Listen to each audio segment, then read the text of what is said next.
1시간 이어서 더 합니다.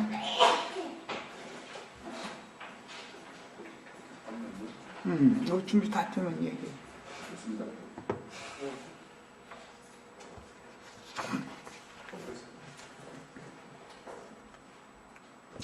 예, 창세기 지금 22장 두 번째 단락 말씀 나누고 있는데, 첫 시간에 문맥에 따라서 전체적인 흐름을 주로 해서 말씀을 나눴고, 이 시간에 이제 이 자료를 그냥 읽겠습니다. 시간 되는 데까지. 그리고 남으면은 집에서 그냥 읽으셔도 이미 첫 시간에 그 요약적인 전체 흐름에 대해서 말씀을, 윤곽을 말씀드렸으니까 그냥 읽어보시면 다 말하고자 하는 의도를 알 수 있어요.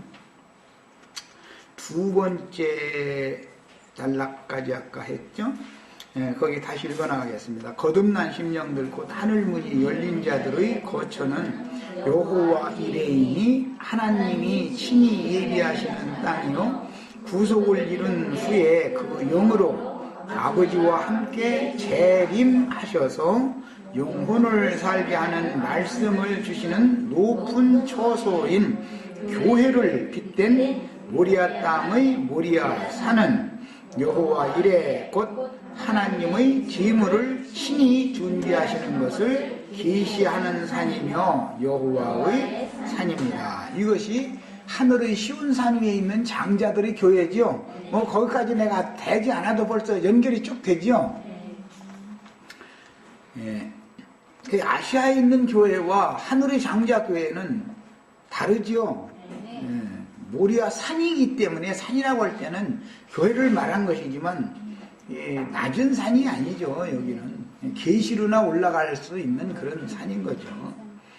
인자 예수를 하나님이 받으실 제물로 준비하는 산은 주님의 뒤를 이어 보내심을 받은 사도들과 증인들과 대언의 영들과 모든 동역자들인 시온산의 어린 양께 올라간 신부로 준비된 성도들이니, 우리 성도들도 다 하나님이 받으시는 제물로 이 산에서 준비가 다 되는 거예요. 그래서 교회 생활이 필요한 거예요. 단체 구원이 있느냐 없느냐 이런 말을 함부로 한다는 것은 교회에 대한 이상이 없다는 말이죠. 사실은 집에서 그냥 성경만 읽고 기도만 한다 해가지고서 여호와 받으신 제물이 되는 게 아니죠. 그렇게 여호와께서 받으시는 제물을 준비하는 장소가 따로 있는 것이다. 모리아 땅의 여호와의 산이라고 하는 곳에서나 준비가 되는 것이지, 아무 데서나 여호와께서 받으신 제물이 준비된다 그러면 뭐라고 교회로 모여? 그냥 다 각자 성경 여전히 그냥 읽고 기도 열심히 하고 촛불 켜놓고 막 어디 지리산 바위 밑에 가서 그렇게 해서 돌을 닦든지 그러지. 그게, 이것은 성경을 모르면은 망령된 말을 하게 돼 있어요. 모르면 그냥 차라리 가만히 있는 게 나아. 그리고 어떤 말씀을 받아서 증거를 할 때 귀를 열고 유심히 듣는 게 필요한 것이지, 알지도 못하는 말을 지방지방 한다는 게 너무, 그 영이 너무 좀 그렇죠. 그게 겸비한 영이 아니죠. 하나님이 받으시는 제물을 준비하는, 하나님께서 친히 준비하시는 여호와의 산에 대한 이상이 이렇게 중요한 것이다. 이게 얼마나 중요한 말인지 몰라요. 간단한 말이 아니에요. 교회라는 거 하나님이 받으심직한 제물이냐, 마귀가 받는 제물이냐. 마귀가 받는 제물도 뭐 얼마든지 다 모여서 그런 거 준비 사실 하는 거잖아요. 다. 그런데 우리는 하나님이 받으시는 제물이라는 건 신약서신에 보면 믿음의 제물과 봉사 위에 내 자신을 관제로 드릴지라도 이런 표현이 나왔는데, 나를 하나님이 받으시라고 드리는 것은 여호와의 산에서 준비되어져 가지고 믿음으로나 드릴 수 있는 일인 것이지, 막 하나님이 나를 받으셨다 말은, 이건 믿음 세계에서나 통용되는 일이지, 내가 무슨 막 전도지 가지고 열심히 쫓아다니고 막 전도하라고 한다고 그래서 내가 제물이 받아진 것도 아닌 것이고, 뭐 내가 열심히 돌을 닦아서 어제는 말이야 나쁜 말 화를 10번 냈는데 오늘부터는 9번 내다가 내일부터는 8번 내다가 이렇게 되어진다고 해서 그것이 하나님이 받으시는 제물 준비하는 것도 아닌 것이고, 이것을 성경이 말하는 구속사를 정확하게 알아야 된다. 언약사를. 하나님이 받으시는 제물은 하나님의 산에서 하나님이 친히 준비하시는 거예요. 그럼 사람이 뭘 모여서 된다 그러면 뭐 예수를 부르려고 몇 가지 넘고 혼자 그냥 있지.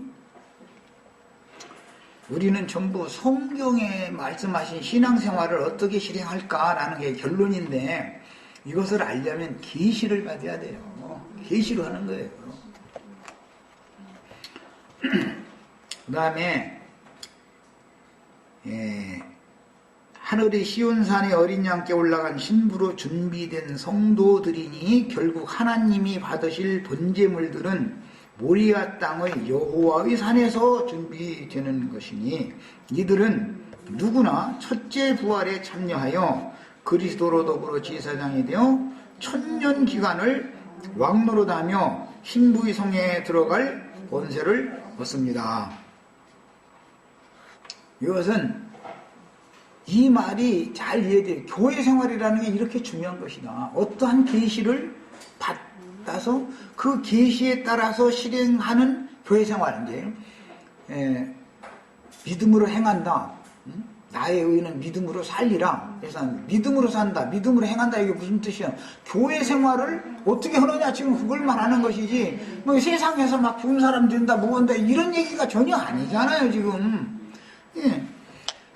성경이 말하는 구속에 관한, 구원에 관한 기본의 터가 잘 닦여야 되기 때문에 내가 반복해서 얘기를 하는 거예요. 그런데 이 말이 굉장히 사람들에게 어렵게 들리는 것은, 아담을 통해서 들어온 저주가 모든 인간의 살과 피와 뼈와 이런 모든 속에 종교성이라는 것이 흐르고 있다 이 말이에요. 그래서 이제 이런 것을 관성이다 그래요. 관성. 엊그제 우리 저 홍용재님이 어떤 단어를, 글자 하나하나를 바르게 이게 기록하지 않고 다른 글자에 뒤집어서 이렇게 해서 해놨는데 문장을 쭉 만들어 놓으면 그냥 사람은 이 말이죠, 그냥 읽은데 그 말이 맞아, 그 말이 맞은데 자세히 보면 그 단어가 전혀 엉망이고 뒤죽박죽 들인 단어로 그게 만들어진 문장이거든.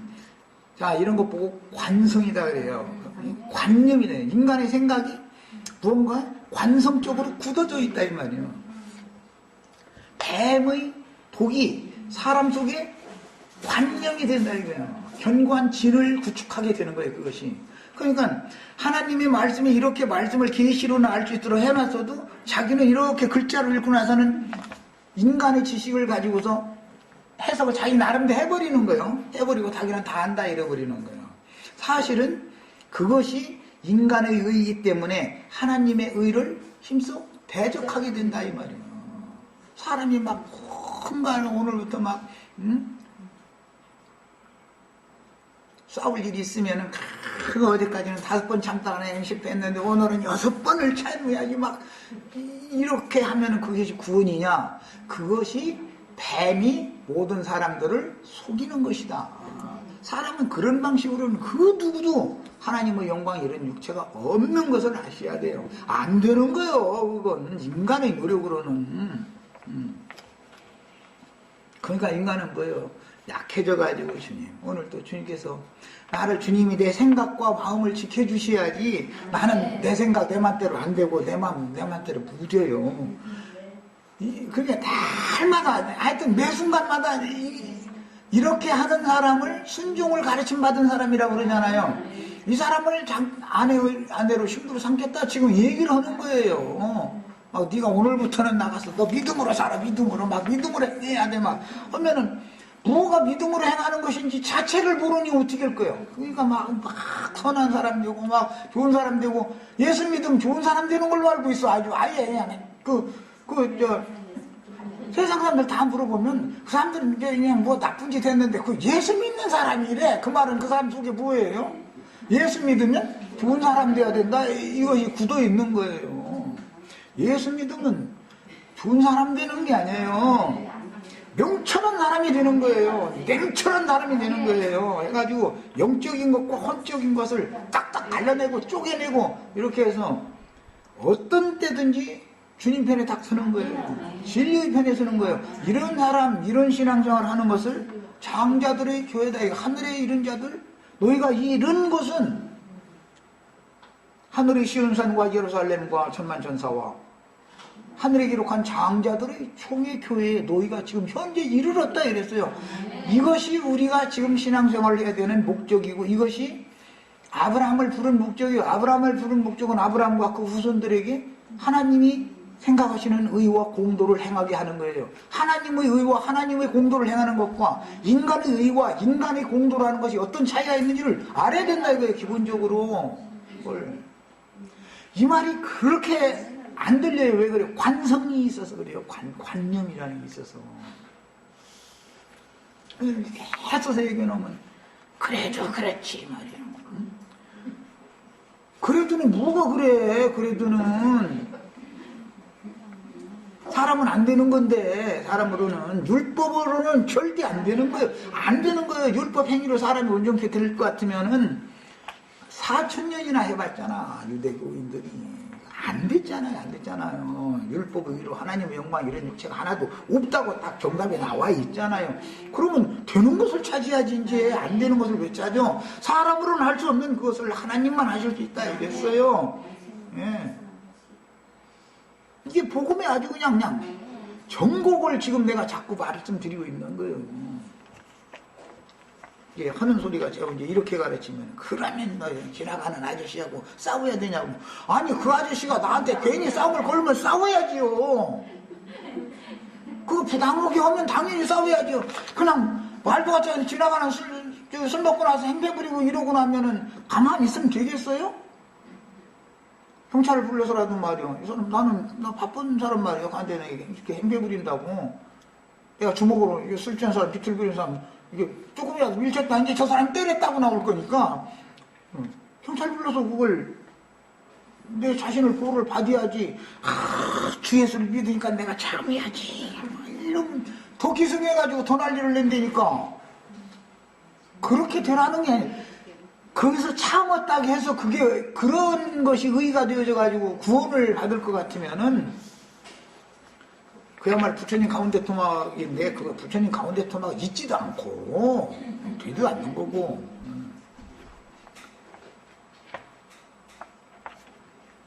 괜히 남한테 해코지해가면서 살라는 말이 아니에요. 그건 인간 도덕은 당연히 그건 지켜야 되는 일인 것이지, 그걸 뭐 누가 그것 가지고 얘기를 했어, 뭐. 도덕 다 지킨다 해가지고 구원받은 육체가 있지도 않고, 도덕을 다 지키려면 양심을 한 번도 양심의 찔림을 받은 적이 없이 일평생을 살아야 된다는 뜻인데, 하루에도 몇 번씩 양심의 가책을 받는 놈의 인간이 뭔 놈의 인간의 의로 하나님의 의에 이른다고 떠들어. 하나님의 의와 하나님의 공도, 인간의 의와 인간의 도리라고 하는 것이 무슨 차이가 있는지를 알아야 된단 말이야. 이런 것도 몰라가지고서는 사람들 보면 난 답답해 죽겠어. 아주 가만히나 있든지 대적이나 하지 말든지 말이야. 네. 그 다음에 예언과 비유로 제시된 모리아 산은 출애굽기에서는 호렙산이요 율법을 계시하신 신의 산으로 나타나고, 마태복음 5장 1절에서는 제자들에게 천국의 헌법을 공포하신 갈릴리의 높은 산으로 기록되었으며, 부활하신 후에는 제자들과 그 산에 다시 모여서 하나님을 찬송하는 교회 모임을 실행하셨어요. 주님이 구속을 이룬 후에는 성령이 살려주는 영이 되어가지고 제자들이 다시 오셨죠. 그 후로는 갈릴리의 한 산, 처음에 마태복음 5, 6, 7장 천국의 헌법을 공포하셨던 그 산에 성령이 되신 주님과 제자들이 함께 모이죠. 마태복음 28장 끝에. 우리는 지금 산에 올라간 신앙생활을 해야 된다 이거예요. 그래서 너희가 이룬 것은 하늘의 시온산과 이렇게 나온 거예요. 그래서 그 다음에 이 산은 다윗이 성전 건축을 위해 여부스 족속에게서 빼앗은 시온산에 대한 모형인데, 다윗은 그의 평생에 많은 전쟁을 통해서 땅을 빼앗고 성전 건축을 위한 모든 재료들을 준비한 뒤 일생을 마쳤습니다. 이 말은 다윗과 솔로몬의 관계는 하늘 아버지와 예수님의 관계를 상징하는 것이죠. 자, 그러면 성전 건축 재료를 아버지가 다 준비하지요. 우리 형제 자매님들, 하나님이 형제 자매님들의 영혼을 준비하셨어요? 어떤 좋은 사람 만나서 스스로 준비를 했어요? 나중에 내가 이제 언제 가서 갑자기 한번 물어볼 거예요, 또. 하나님께서 다 준비를 하신 거예요. 하나님이. 그래서 다윗이 성전 건축 재료를 준비를 하고, 다윗이 건축하는 게 아니에요. 건축자는 솔로몬이 하는 거예요. 아들이 건축을 했어요. 건축 재료를 인간이 스스로 뭐 해서 뭐 어떻게 한다면 내가 나를 다듬고 막 깎고 막 해서 준비한다 이러면은 그 사람은 복음을 안 믿는 사람이, 이건 복음을 모르는 사람이죠. 우리 이영재님하고 현영재님하고 그동안에 사실 주님이 준비를 많이 했다가 데려다 놓는 것이지, 아무 준비도 안 됐는데 그냥 턱하니 그냥 무조건 데려다 놨다 이러면은 이건 있을 수 없는 일인 거예요. 다 자연인들의 세상에서 일반적인 은총이라 그래요. 거기서 아주 세상 말로 죽살이를 치게 만들면 나중엔 자연히 손을 들게 돼 있어. 하나님 하시는 수단이 있어. 다 꼼짝 못해. 하나님은 못 당하니까. 세상 없이 강한 사람도 하나님은 못 당해요. 하나님하고 씨름을 하고 덤비면 하나님이 져주는 것 같이 하지만 사실은 알고 보면 내가 깨진 거거든. 그게 시간 지나서 보면. 그러면서 눈물을 흘리면서 주님 살아계시면 이제 내가 안다고, 내가 경험으로나 하나님 만나서 안다고 막 이러고 손들게 하나님은 그런 전능자신 거예요. 네. 아버지는 준비하시고 재료를 가지고 아들이 갖다가 딱딱 제자리에다 맞추는 거예요. 그럼 아들이 또 가서 또 깎고 막 이렇게는 안 해요. 아버지가 준비하시면 세상 말로 영락없지요. 목수들이 집 질 때 어느 제목은 어디를 이렇게 파고 어디는 구멍 뚫고 어디는 이렇게 뾰족 나오게 해가지고 어디다 갖다 이게 딱 끼게 나중에 딱 맞춰놓죠. 조금 헐겁게 대부분 봐죠. 왜냐면 비움을 줘서 이제 잘 안 들어가면 안 되니까. 못질은 절대 안 해요. 목수들은 못질은 안 해요. 나무 비움 딱 갖다 끼워가지고 이제 저 선생님 앞에서 번데기 앞에서 준비했네. 네. 다 그렇게 하는, 다 그 기능이 다 있는 거예요. 이렇게 해요. 하나님이 모든 제목을, 그 건축자는, 그 준비하시는 분은 이 제목은 어디다 어떻게 쓸 거다라는 걸 하나님이 다 알고 계시죠. 우리 형제 자매님들의 성품과 그 마음 씀씀이와 얼굴 생김새까지 손 지문까지 다 각각 이렇게 다 각색으로 만드는 건 왜 그래요? 하나님이 모든 재료가 다 필요하다 이 말이잖아요. 지금 그 사람의 각 사람의 지어진 것 자체를 버리는 게 아니라 하나님께서 각 사람에게 각양의 은사를 주셔가지고 그 은사를 사용할 수 있도록 하나님이 준비하셔요. 그러니까 당신 왜 나같이 않느냐 하면 맞아요, 안 맞아요? 안 맞아요. 남편과 아내도 서로 안 맞아가지고 부딪히는데 한 몸을 이루고 한 가정을 살고 있는 남편과 아내도 평생을 부딪혀, 평생을. 그러다 이제 들걸 말년되면 조금 맞춰지죠. 서로가 이제, 이렇게 부딪히면 남한 손에다 이제 60 넘어야 알아, 그것도. 그동안에는 계속 힘으로 서로가 하려고 하거든. 그냥 날마다 뭐 깨진 소리나 쌓고, 그러다 60이 넘으면, 가만히 보니까 이게 손해네. 남한 손해네. 이제 점점 배우면 그 다음에서 조금씩 양보, 나 이렇게 양보니까 자기도 좀 양보 좀 해. 이렇게 나오지. 그 전에는 소리가 그냥 나가버리지요. 큰 소리가. 그러면 내가 큰 소리 오면 저쪽에선 가만히 있나? 여자는 이걸 줬고 있는데 이거는 절대 남자가 못 이겨. 이거를 남자가 이걸 어떻게 이겨? 문제들이 이겨. 여기 젊은 부부한테 미안한데 아직 이 말 모를 거예요. 이제 조금 지나가. 이게 생각나면 알아. 이제 그때는. 하나님이 하시는 일이 얼마나 기묘한지를 알아야 돼. 사람이 하나님을 무시하고 깔보고 자기 멋대로 뭐 행하고 이랬다가는 자기만 깨지지. 하나님 답답한 거 하나도 없어. 하나님 눈 하나 끔찍이나 하나. 인생도 다 살아본 남자지. 그래야 성경 깨닫는 것이지. 젊은 청년이 신학교 가서 졸업해가지고 뭐 20대 30대 때 뭐 목사주 받았다고 설교하면 그 사람 속에서 뭔 놈의 진국이 나오겠어. 맨 쓸데없는 지식 교리만 나오지. 뭐가 나오겠어 그게. 뻔한 놈의 일인데. 그거 아는 것이 뭐가 있겠어. 뻔하지.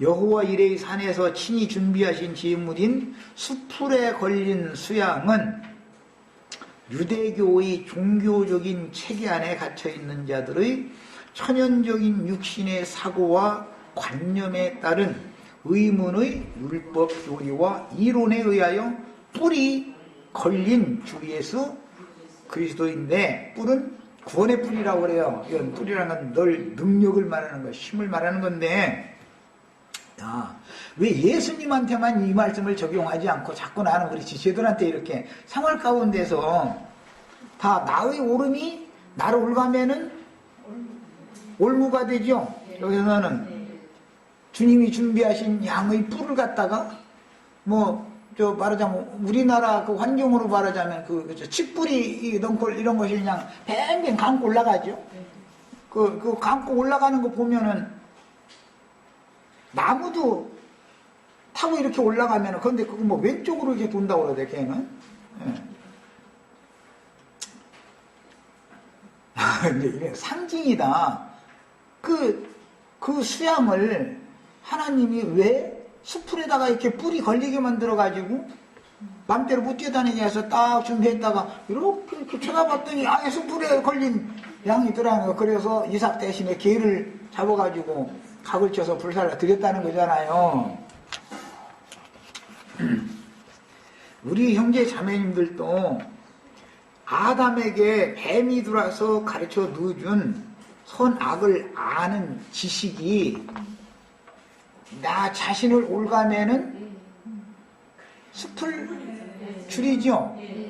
요나는 바닷속에 던져졌는데 미역줄기가 감았는지 여기 그냥 감았다 이제 이거 막 풀으려고 해도 안 풀어지더라는 거예요. 그게 뭐예요? 그것을 신약에서는 율법의 저주에 묶였다.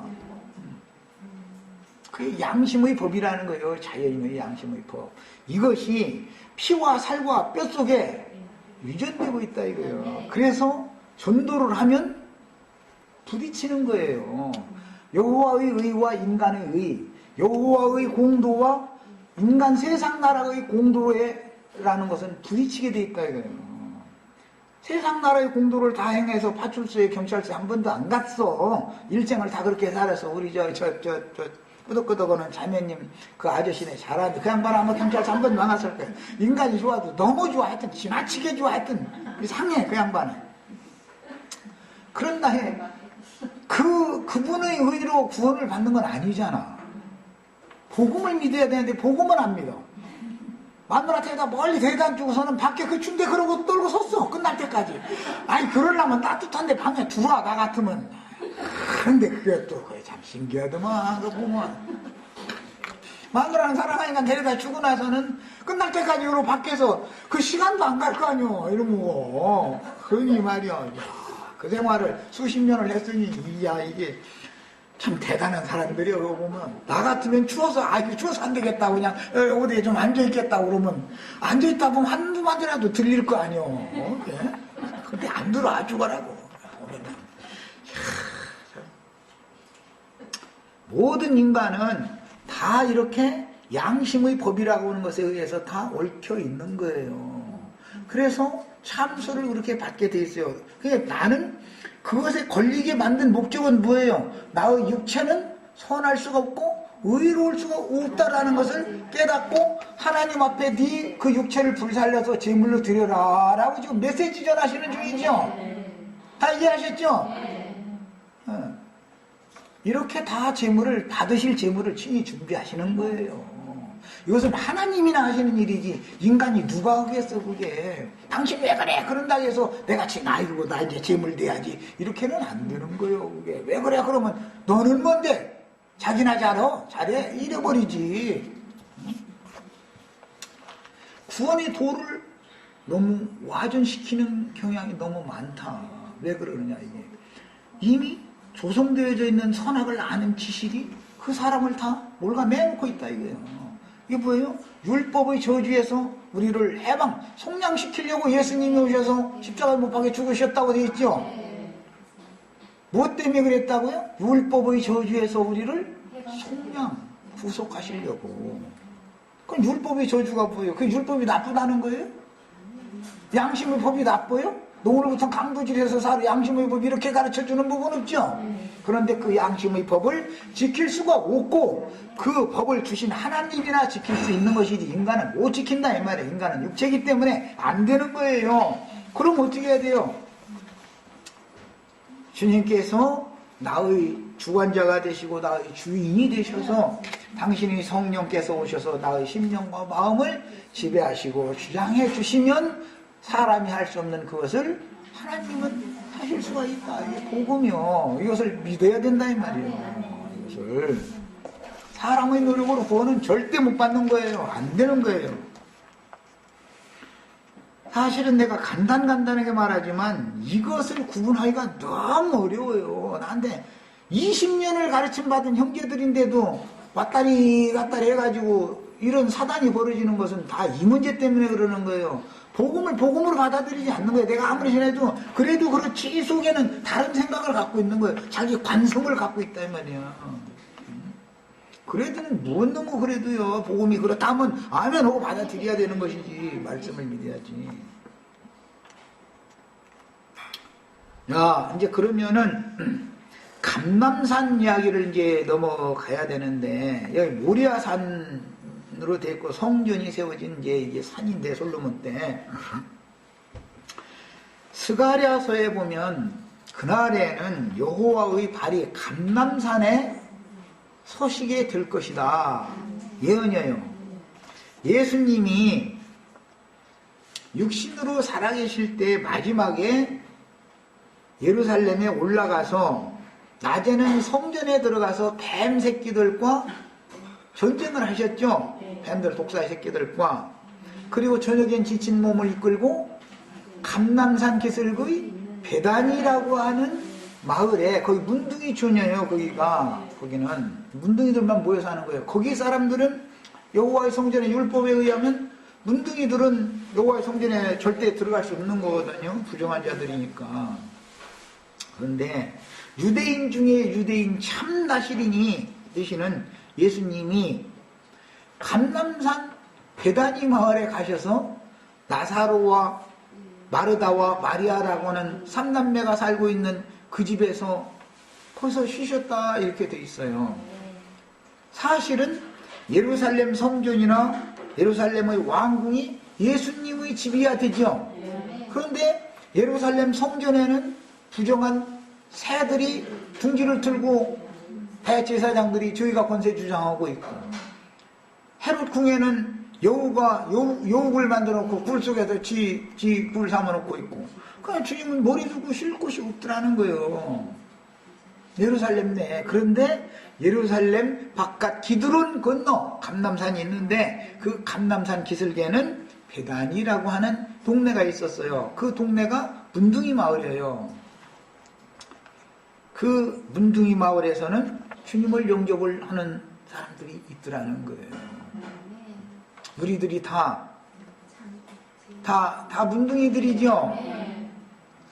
뭐 경상도 사람이 문둥이가 아니고 경상도 사람 보고 머리문디라고 그랬었던데 전라도 사람도 다 문둥이고 충청도 사람도 경기도 사람도 다 문둥이들이요. 하나님 오시기에는 인간이 교만치 않은 인간 하나도 없죠 이 세상에. 하나님을 무시하고 다 자기 의를 세우려고 하는 게 다 뭐예요? 문둥이들이 하는 짓이죠. 그런데 복음을 깨달은 사람들은 주님을 영접하게 돼 있어요. 자기 힘으로는 문둥병이라는 건 육신적으로 볼 때 고칠 수 없는 저주받은 병이었던 거예요. 그게 인간의 교만성이라고 하는 것은 사탄으로부터 마귀로부터 유전되어 오는 것이기 때문에 인간이 스스로는 절대 못 고쳐요. 내가 교만해가지고 무언 사건 때문에 회사에서든 사회생활을 하든 무엇든 간에 깨지는 때가 상당히 많지요. 그래도 겸손해지느냐? 죽어라고 깨지고 나서도 어느 날 보면 나 교만해져야지 해서 교만해진 게 아닌데요. 벌써 또 교만해져가지고 또 깨지는 것이 있어요. 나와요. 인간이라는 거. 스스로는 병을 고침을 받을 수가 없어요. 스스로는. 마귀로부터 이게 생명으로 견디기 때문에 그래요.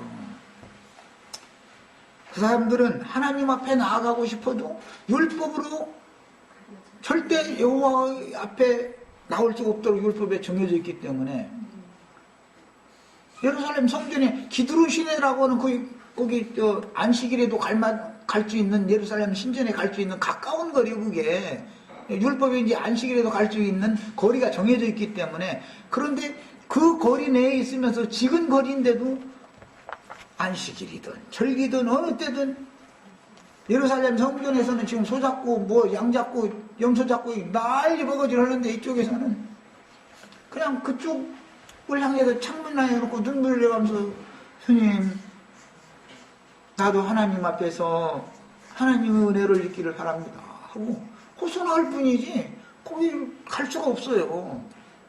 그런데 사람이 갈 수 없으니까 그럼 어떻게 해야 돼요?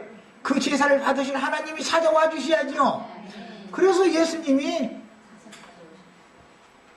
예루살렘에 낮에는 가서 거기 있는 그 사람들 보고 이 뱀들아 독사의 새끼들아도 이거 어떻게 지옥 판결을 피하겠느냐 선포를 하고 밤에 해 떨어질 무렵쯤에는 거기 사람들은 영접을 해주니까 그래서 하나님이 직접 문둥이촌에 찾아가시는 거예요. 우리 형제 자매님들 이게 복음인 줄 아셔야 돼요. 하나님이 나를 찾아오셔야지 내가 도를 닦아서 의에 이른다 하나님의 의에 이른다 하나님의 공도를 내가 행한다 이러면은 그것은 복음을 전혀 모르는 사람이에요. 복음이란 복자가 뭔지 모르는 사람이요. 그래서 하나님이 친히 그 문둥이들을 찾아오셨어요. 그러니까 얼마나 기뻐요. 그러니까 거기서는 주님을 위해서 그 한 주간 동안인데 성경 복음서의 3분의 2가 그 한 주간 동안에 베다니에서 주어진 말씀이 복음서의 3분의 2를 차지하고 있어요. 나머지 3분의 1이 예수님이 뭐 어떻게 태어나서 어디서 자라서 어떻게 뭐 예루살렘 올라가기까지는 사실은 복음서의 3분의 1밖에 안 돼요. 한 주 동안에 있었던 일이 3분의 2란 말이에요. 복음서의. 거기서 제자들 베다니 마을의 제자들과 천국에 관한 모든 비밀들을 집중적으로 말씀을 나눴다 이 말이잖아요. 이런 것이에요. 사람이 하나님을 찾아가려고 하는 것은 예루살렘이 있었고 기드론 시내 건너 감남산 기슭의 베다니 마을에는 주님이 직접 찾아오셨다. 이것을 잘 아셔야 돼요. 지금 내가 하는 말이 얼마나 중요한 말 하는지를 아셔야 돼요.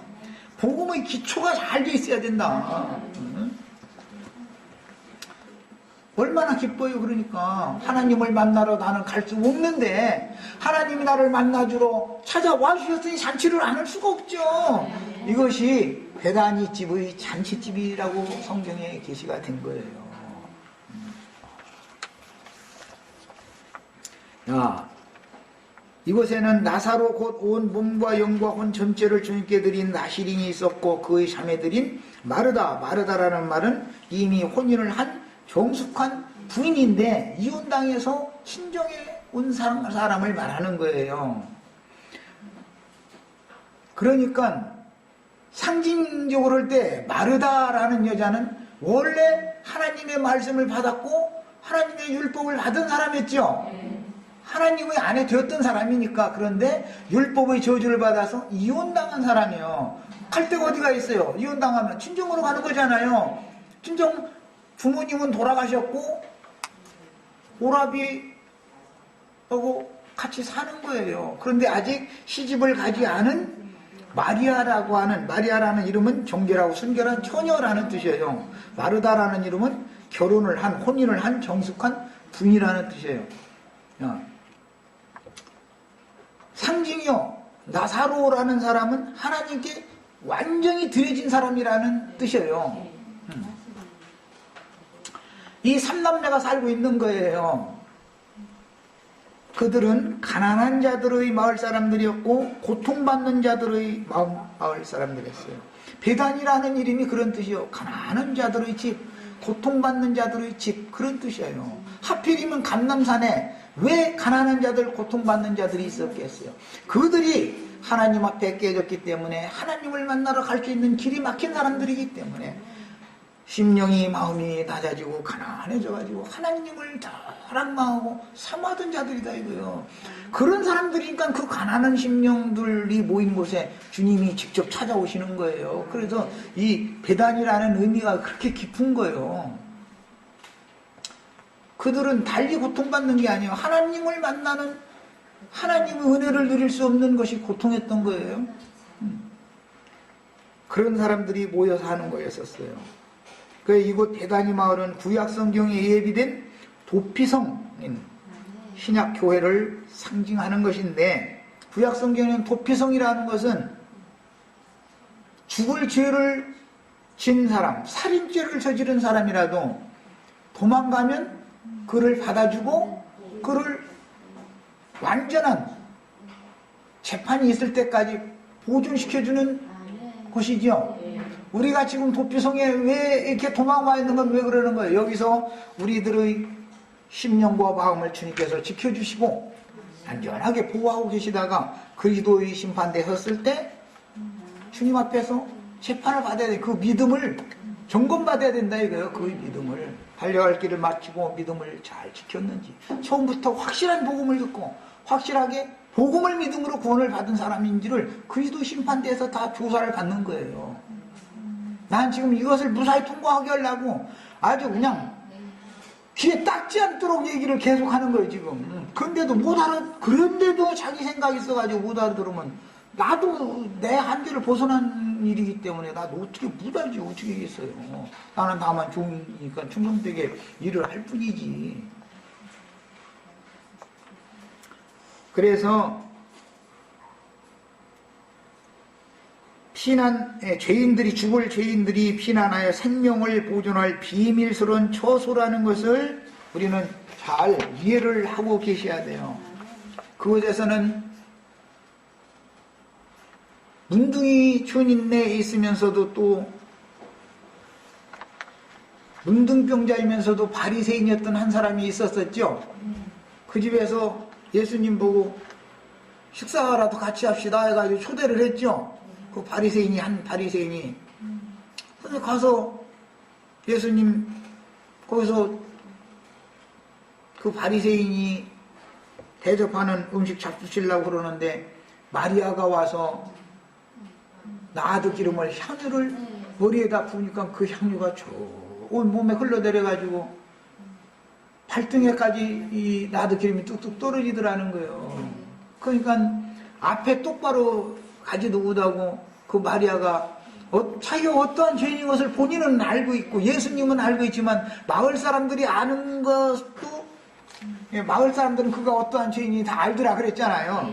원은 그게 이제 창조라는 이제 그 말인데 먹고 살 대책이 없으니까 그냥 사실은 뭐 이렇게 해서 이제 그 호구지책으로 아마 그랬던가 보죠. 세상의 창녀였기 때문에 주님의 구원이 절실했던 거예요. 그런데 주님께서는 그런 더러운 여자임에도 문둥이 촌사람임에도 불구하고 받아주셨다 이거예요. 그 집에서 그를 사랑하셨다 이거예요. 그러니까 얼마나 감격을 받았겠어요. 그래서 자기 머리털로 주님의 발을 이렇게 씻어가면서 눈물로 주님의 발을 씻었다 그랬어요. 그러니까는 그 바리새인이 거기 있다가서 이 나드 기름이 한 병에 얼만데 300디나리온 이상 받을 수 있겠구만, 이렇게 냄새 맡아보니까 아주 고급이네, 이거 고급 기름이네 막 해가면서 말이요. 왜 이렇게 허비하느냐고 막 그러는데 그때 간이한 게 가룟 유다더라는 거예요. 참 신기해 보면 성경 이야기가 왜 그러는지 모르겠어. 가룟 유다가 툭 나서가지고 그걸 팔아가지고 가난한 자들을 구제했으면 좋을 텐데 말이요. 이렇게 허비하는 도다 말이요. 그렇게 되는 거예요. 가룟 유다는 그러니까는 모래 같은 자손들 대적의 성문지기였겠죠. 그런 구절이 있느냐고 하면 다 할 말 없지만 벌써 성경이 말하고자 하는 의도가 이렇다 이 말이에요. 그도 뭔가 예수님한테 가르침 받았으니까 아는 게 있을 거 아니에요. 아는 게 있는데 그가 아는 것은 전부 사람들을 지옥문으로 이끌어가는 지식이었다 이 말이잖아요. 도덕지라는 말씀이. 인간의 의로는 마리아가 의로워요? 가룟유다가 의로워요? 그렇죠. 하나는 그거 향유 300데나리온 이상 오늘로 말은 30억 이상 받을 수 있게끔한 예를 들어서 이제 큰돈 받을 수 있는 거예요. 그것 가지고 가난한 사람들 구제하는 데 쓰면 좋지 않냐 이거예요. 누가 의로워요? 가룟유다가 훨씬 의롭죠. 잘 아시라고 내가 왜 성경에 감람산 기슭에 있는 베다니 마을 얘기를 하면서 그런 말씀으로 이렇게 말씀을 끌어나가고 있는지를 잘 깨달아야 된다 이거예요. 인간의 의는 다 소용없는 거예요. 하나님 앞에 내가 어떠한 죄인 걸 깨닫고 하나님의 구원이 너무 절실한 사람들에게 주님께서 은혜로 찾아오셔서 그 은혜로 주님이 나를 구원해 주셔야만 진짜 구원인 거예요. 이것을 정확하게 깨달으셔야 복음을. 야, 주님은 구속을 완성하셨으나 그리스도의 남은 고난이 있으니 남은 고난이 주의 지휘자들에게 맡겨진 것은 주께서 세우신 하늘의 장자교회가 아직도 완성되지 못하였기 때문인데, 그러니까 우리는 지금 오늘 다 이런 말씀을 받는 것은 주님이 교회를 완성하는 사명이 우리에게 주어진 것이죠. 구속을 이룬 후에는 예루살렘 근교의 베다니 집에 모이라고 하시지 않고 마지막 죽으실 때 장사를 예비한 거였다고 그랬어요. 마리아가 그 나드 향을, 나드 기름을 주님의 머리에 부어서 이렇게 다 흘러내리게 했었던 것은 주님의 죽으심이라고 하는 것을 주님이 이미 3번 말씀을 하셨었기 때문에 마리아는 그걸 믿었다 이거예요.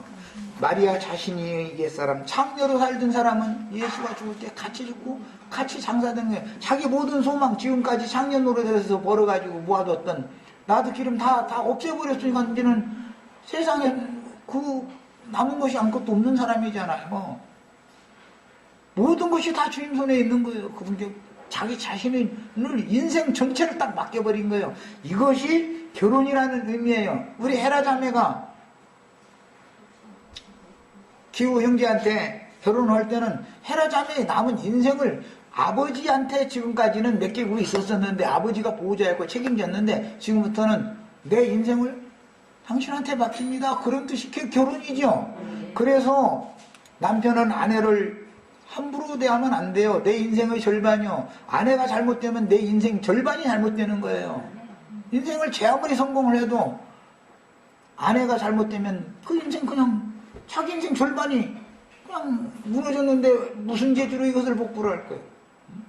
이런 걸 잘 생각하셔서 결혼 생활에도 우리 형제 자매님들은 실패 없이 잘 말씀을 깨달아가면서 혼인 생활을 잘 하셔서 남은 인생 마감을 잘 하셔야 되겠어요. 지금까지 잘못 사신 분들이 있으면 이런 말씀을 통해서 그리스도와 교회라는 것이 혼인관계를 지금 말하는 거, 부부관계를 말하는 거기 때문에 인생사에서 이것이 가르치는 교훈이다 이거예요. 그 다음에 예수님의 생애 마지막은 감람산 기슭교의 베다니 지휘자들의 집에서 보내셨고 그 영이 되신 후에는 예루살렘 성의 마가 요한의 모친 바나바의 오누이인 마리아 자매님 댁의 다락방에서 지휘자들의 모임이 시작되었습니다. 마지막 6월절 바로 전날 베다니 집에서 6월절을 잡순 게 아니죠. 마가 요한의 어머니 마리아 자매님 집 예루살렘 성내에 있는 그곳에서 마지막 잡수셨어요. 왜? 베다니 집은 6월절을 잡수실 집이 아니에요. 거기는 예수님이 죽는 집이 아니에요. 거기서 잡혀 죽는 집이 아니에요. 어디 가서 잡혀 죽어야 돼? 예루살렘에 들어가서 잡혀 죽어야 된 거예요. 그래서 예루살렘에 간 거예요. 그래서 거기서 그 밤에 잡혔어요. 그거 잡수시고. 그리고 나서 예루살렘 교회, 유대인을 위한 교회인 예루살렘 교회는 한동안 마가 요한의 어머니 마리아 자매님의 집에서 지휘자들이 모였죠. 거기서 120명이나 모일 정도니까 그 집이 굉장히 부잣집이었고 넓은 집이었다는 거 알 수 있죠. 우리 사무실 여기 뭐 많이 모여와요. 5, 60명밖에 더 모이겠어요? 이거보다 배는 넓었다는 뜻이겠죠? 그러니까 그 마리아 자매님 집이 이미 준비가 돼 있었던 거예요. 그러나 주님께서 제자들에게 다시 오실 때를 예언하실 때 감람산에서 승천을 하시면서 하늘로 올라가신 것을 너희가 본 그대로 내가 다시 오리라 그랬어요. 어디로 온다는 거예요? 감람산으로 온다 이 말이죠. 감람산에서 올라가시면서 내가 간 것을 본 그대로 온다 그랬으니까 오는 장소는 어디예요? 감람산으로 오시는 거예요. 감람산으로. 그런데 구름 속으로 들어가셨으니까 구름 속에서 오시겠죠. 오늘 우리 형제 자매님들이 나와 함께 믿음의 증인들 다 구름들이 되셔서 주님을 모시고 오는 세상에 감람산으로 함께 내려와서 신앙을 회복한 이스라엘 12지파에게 새 세상을 열게 하는 터가 다 되셔서 오른편 양무리들의 새로운 완전한 영원한 장막집을 세우는 이상이 다 밝아지시기를 바랍니다. 시간이 여기까지 해서 마치겠습니다. 네, 마칩니다.